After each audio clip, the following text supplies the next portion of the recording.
Hello বন্ধুরা, চলে এসেছি নতুন একটা ব্লগ ভিডিও নিয়ে। তো চলো কি কেনাকাটা করলাম তোমাদের তো সবটা শেয়ার করি। তো দেখো, এই জামা প্যান্টটা দিয়েছে হচ্ছে মাম্মামের এবাড়ির দাদান। কেমন হয়েছে কমেন্ট করে কিন্তু জানিও। দেখো, এইটা দিয়েছে হচ্ছে মাম্মামের বড় মা, সঙ্গে একটা প্যান্ট একদম সুতির, খুব নরম, পরে খুব আরাম পাবে গরমে। তো এটা দিয়েছে হচ্ছে মাম্মামের পিসিমণি। দেখো, দুটো গেঞ্জি বলেছিলাম না নিয়েছি। দেখো, একটা পিঙ্ক কালার, একটা ঠিক হলুদও না, ঠিক মিষ্টি কালারটা, সঙ্গে একটা প্যান্ট।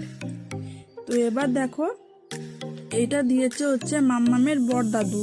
কেমন হয়েছে কমেন্ট করে কিন্তু জানিও। এটাও খুব সুন্দর হয়েছে, খুব পছন্দ হয়েছে। এবার দেখো, এইটা দিয়েছে হচ্ছে মাম্মামের আর একটা পিসিমণি। এইটা দিয়েছে হচ্ছে মাম্মামের পাপা। কেমন হয়েছে জানিও। স্কার্ট আর টপ, এরকম ধরনের মাম্মাম জামা খুব একটা পরে না, তো এই দেখেই পছন্দ হয়ে গেল বলে নিয়ে নিয়েছি।